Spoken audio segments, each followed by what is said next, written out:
Tonight on Week 9 of the Fox 14 Pressbox, it's playoff time in Southeast Kansas and Southwest Missouri.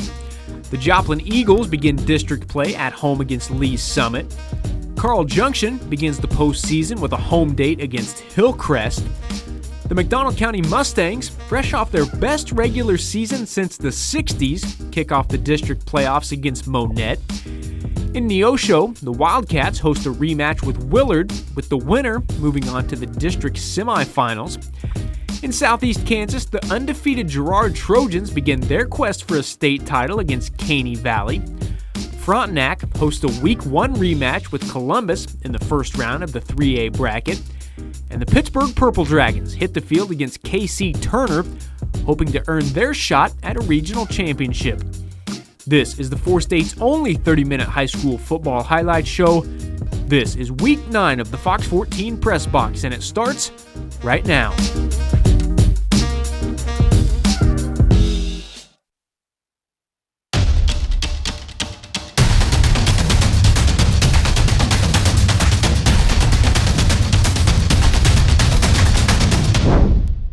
What's up, everybody? Welcome into Week 9 of Pressbox here on Fox 14. Fox 14 Sports Director Jacob Leonard. Here beside me, like every Friday, is Danny Terzer. It's playoff time for both Southeast Kansas and Southwest Missouri. We'll jump straight into it with the Joplin Eagles at home tonight, kicking off the Class 6 District 3 bracket against Lee's Summit. Joplin is 8-1 coming into the playoffs, with their only loss being to undefeated Carthage. Lee's Summit with the ball in the opening drive. Good coverage by Dravin Van Gilder. It's a turnover on downs. Joplin possession, Hobbs Gooch looks for Tyler Dooley. It's intercepted in the end zone. Max Cates comes up with it for Lee's Summit. Second quarter, Joplin pinned on their goal line, fumble on the play. Tigers recover, and that's a touchdown, 7-0. Then Donovan Fowler returns the kickoff 97 yards to the house. That ties up the game. Eagles back within striking distance. Gooch heaves it to the end zone. Terrence Gibson makes a great catch. This one needs overtime, but the Eagles come out on top. Joplin wins 24-21. Now, you may have noticed in that game you didn't hear a lot of the same names you normally hear from Joplin. A handful of Joplin starters were actually suspended for tonight's game after an incident earlier this week. Now, the school released a statement saying they are aware of an incident that took place on Thursday. Law enforcement is involved in the investigation into that incident.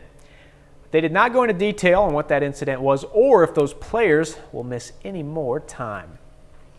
To Carl Junction, the third-seeded Bulldogs host Hillcrest in the first round of the Class 4 District 6 bracket. Hillcrest quickly takes the lead at the start of the second half. Cole Griesemer grabs it over the middle, shakes off one guy, gets to the outside, 42-yard touchdown. Hornets lead 10-7. CJ's ball picked off by Gage Sisko. Ensuing drive, Jeremiah Cochran takes the handoff, getting help from everyone. Hillcrest pushes in for the score, 17-7. Then the Bulldogs putting together a nice drive pass to Dexter Merrill. He gets loose, makes a nice run to pick up the first down and more. Later in the drive, though, the snap gets away, and then it's fumbled again. Hornets get the turnover. Hillcrest takes down Carl Junction 24-14.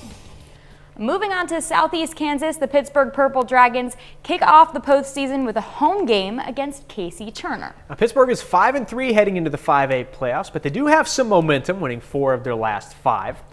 The Purple Dragons looking to get by the Golden Bears and earn a chance to play for a regional championship. Pittsburgh keeps KC Turner off the board, starts their first drive pretty quickly, toss to Grant Rolfs. Follows his blockers around the outside and down the field. That would actually be called back for holding, but check it out. Didn't even matter. Very next play, Rolfs takes the toss and makes his way down the other sideline into the end zone. Pittsburgh on the board first. After stopping the KC Turner drive again, Pittsburgh has the ball back. And it's Rolfs again, taking the handoff. Makes his way inside the 5. They would walk it in on the next play to put the Purple Dragons up 14-0. This was really all Pittsburgh all night. Jackson McKechnie takes the handoff, races down the sideline and into the end zone. That extends the lead, and if that wasn't enough, started the second. KC Turner going to the pass game, but Andrew O'Doherty gets the pick, walks in for the pick six. Pittsburgh runs over KC Turner tonight, 63-0. In Class 4A, the Chanute Blue Comets, pretty hot heading into the playoffs. They're 7-1 on a 7-game winning streak. In the playoff opener tonight, Chanute rolls again over Bonner Springs, 57-14. The Blue Comets will face Bishop Miege in the regional round next week. The Girard Trojans finished off a perfect regular season last week, beating Frontenac 13-6. With that win, the Trojans earned a district championship and are 8-0 heading into the playoffs. Now, Girard gets a home game to kick off the 3A postseason, hosting the Caney Valley Bullpups tonight. Now, the Bullpups out of the Tri-Valley, they're 5-3 coming into this one. The first quarter, Luke Nigaman floats it to Ethan Davidson. He pulls it in, then loses it. Referee's like, that's a catch, right? Yeah, it's a catch. 2 plays later, Nigaman to the air again. This time it's Gage Davenport in the end zone. 12-yard touchdown makes it 7-0. The next Girard possession, Ethan Davidson back to work. Look at this, Davidson just runs over a guy. Big gain, first down. Trojans would give it back to Davidson to finish the drive. Gets loose on the far side, 20-yard score. Girard up 14 after the first quarter, and they would continue to roll. Trojans cruise by Caney Valley 35-8.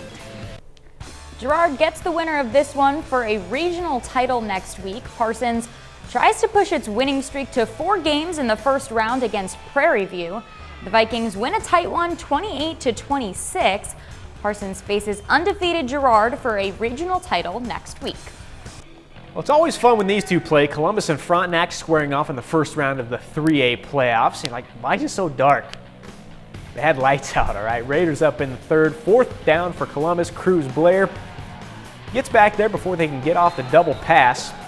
Turnover on downs. Ensuing drive. Raiders have a 4th down of their own. Got a little Philly special situation here. Goes back to Colin McCartney for the first down. Mario Mangini finishes the drive with a 3-yard touchdown. That gets the Frontenac lead to 20. The Titans try to get back in it. Gabe Martin on the run. He picks up 20 in the first down. But Frontenac gets a play on defense. Brady Stanley flies in for the interception. Raiders moving on. They beat Columbus 26-6. We have to take our first break here on Pressbox. When we come back, we've got a lot more playoff action in Missouri with highlights out of McDonald County, Seneca, and Neosho. Plus, Galena tries to stay hot against Burlington, and Riverton opened up the postseason against Eureka. We'll have all that and more after the break. The McDonald County Mustangs are the number 2 seed in the Class 4 District 6 bracket. They earned that 2 seed by going 8-1 in the regular season, with their only loss coming to defending state champion Lamar. And the Mustangs open the playoffs at home tonight against Monette.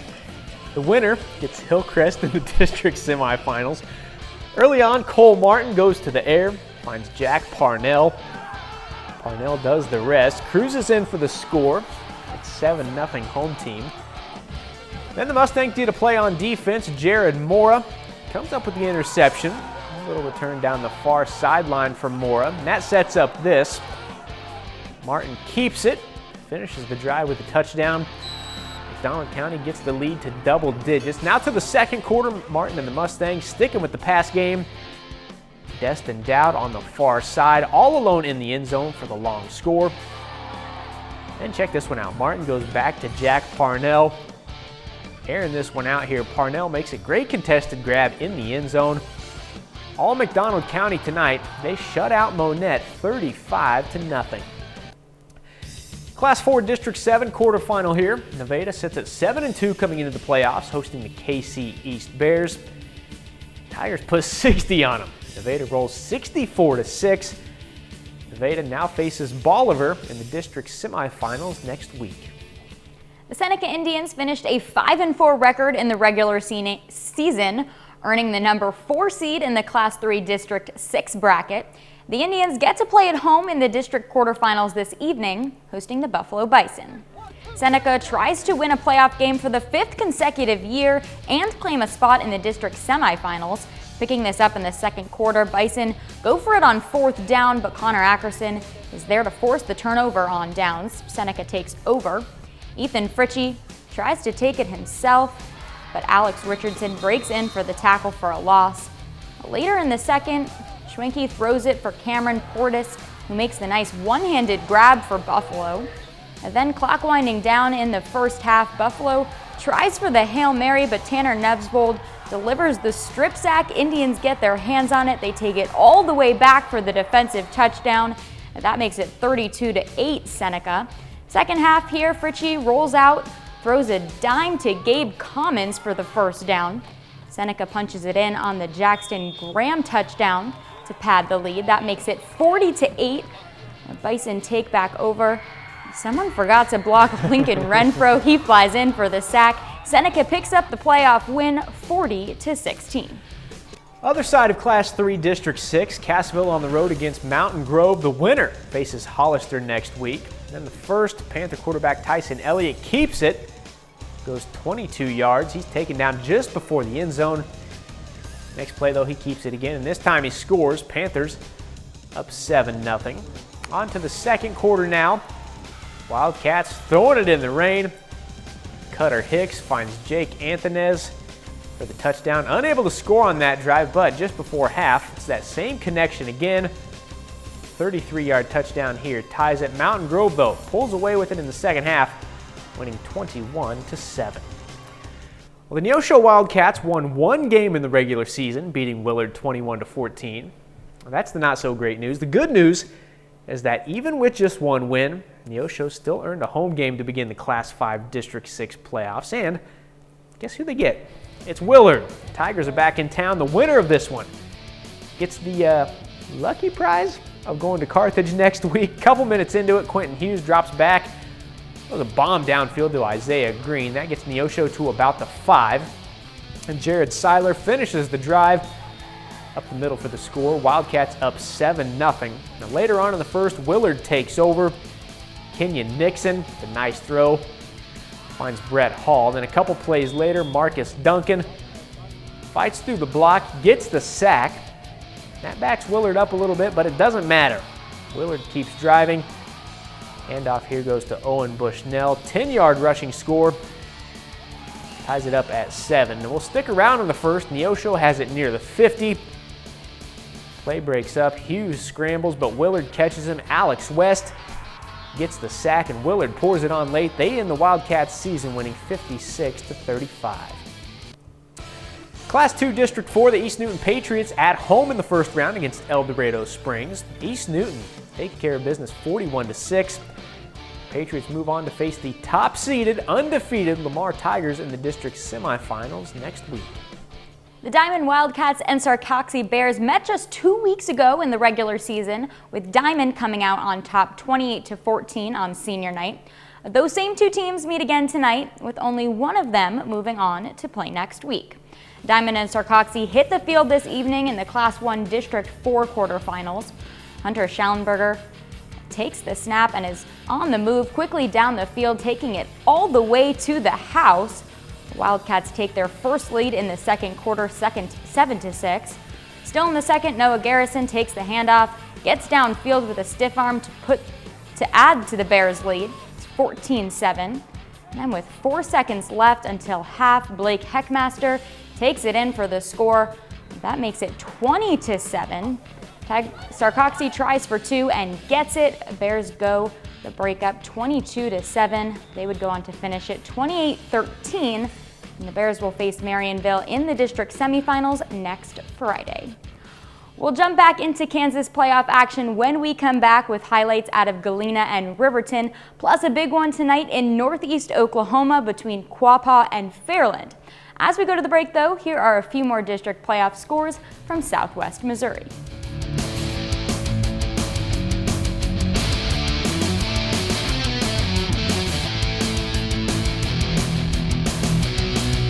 The Galena Bulldogs are on a roll heading into the postseason. The Bulldogs finished the regular season on a 7-game winning streak, including a 37-16 win over Baxter Springs last week to clinch a district title. Now, Galena is at home tonight, opening the 3A playoffs with a matchup against Burlington. Now, Galena with the ball. Brett Sarwinski keeps it here. Short run into the end zone. Bulldogs strike first up 6-0. Now Sarwinski takes it himself again. Right up the middle, finds some space, in for another score. That extends the lead to 12-0.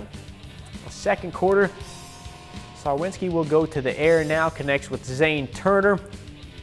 Turner turns on the wheels, finishes off the long run with a score. Galena takes a big win tonight over Burlington, 50-6. In Class 4A, tough one for the Fort Scott Tigers to open up the playoffs on the road against 7-1 Atchison.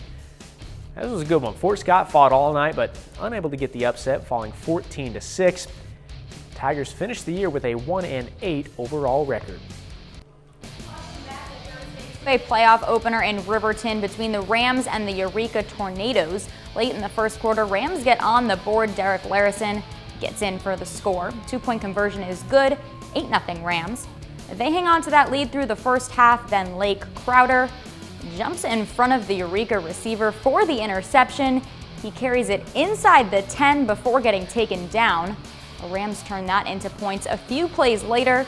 It's Caden Allen with the touchdown, extending the lead to 14-0. Eureka gets on the board in the fourth. Quarterback keeps, gets to the outside, flops into the end zone, but it's the Rams that hang on. Riverton wins 14-6, and they will advance to round 2. Those jerseys were disgusting, dude. It was muddy. Colgan at home against Humboldt in the 2A playoffs last night. Humboldt up 8-0 until this. Cooper Simmons breaks loose. Seen him do this before, right? 53-yard touchdown makes it an 8-8 ball game. But Humboldt, good first half, specifically Dakota Slocum here on the receiving end from Gavin Page for the Cubs touchdown. It's actually Humboldt's first pass attempt of the game. Then in the second quarter, Page finds Slocum again. He's open for the score. Cubs go to break up 24-14. But Colgan comes out firing in the second half. Aiden Fleming and Tucker Harrell connection. It was working for the Panthers. Fleming finds Harrell for the score. Then in the fourth, those two hook up again. Colgan now with a 36-32 lead. But Humboldt goes back in front, and then here gets Colgan stopped inside the 10 with under 2 minutes to go. Humboldt tops Colgan and moves on to the regional championship at 48-36. Time for our final break here on Pressbox. When we come back, we'll head to Quapaw, Oklahoma, where the Wildcats host the Fairland Owls. Plus, we'll take a look at this weekend's local college schedule. First, though, here are a few more of tonight's playoff scores from Southeast Kansas.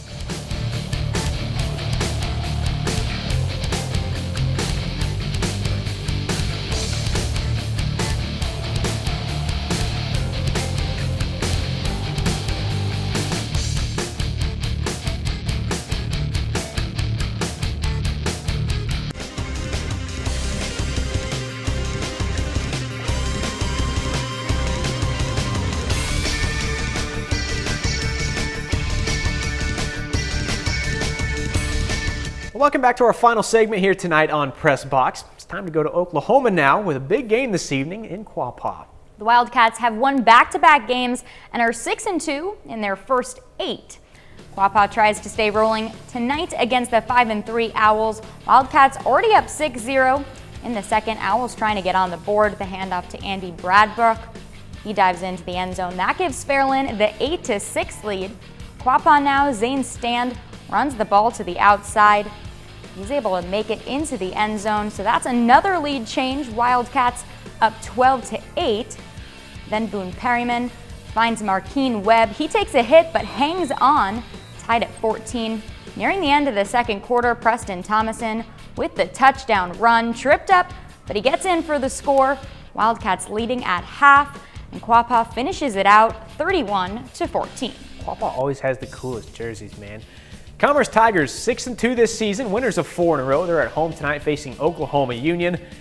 Tigers win at 34-21. The Commerce wraps up the regular season next week with a big road game against Quapaw. That's almost our time here for tonight, but before we go, a quick reminder of what's coming up tomorrow at the college level. Both the Pittsburgh State Gorillas and Missouri Southern Lions are at home tomorrow afternoon. Missouri Southern will host Missouri Western at 2 o'clock. Both of those teams are 3-5 overall. As for the Gorillas, they host Central Oklahoma at 1. Now, UCO is 4-4, but kind of hard to figure out. They have a win over Fort Hays State, a loss to Missouri Southern, and last week had a fourth quarter lead over 6-2 Washburn. Now here's what the Gorillas see from their next opponent. They have a really good outside receiver crew, so their slot is good, and they have two really good receivers. And they like to take shots, and they're aggressive, so that'll be a good challenge for us. A team that has good athletes and good football players across the board. They do a good job of trying to establish the run game. They do a good job of trying to stop the run defensively, and once again, we have our work cut out for us. It's always good to play at home. You got your fans, you got family that can actually come to the game. It's that electric feeling, man. It'll be another booster for us to come out and do what we're supposed to do and protect the jungle. That does it for us here tonight. If you missed anything, we'll have all of our highlights posted online shortly. Just go to the sports page at KOAMnewsnow.com. You can also check out a complete replay of the show on Sunday afternoon at 12:30 on the 4-State CW. For now, though, our time is up. She's Danny. I'm Jacob. Thanks for staying up late with us. We'll see you right back here for Week 10 of Pressbox next Friday.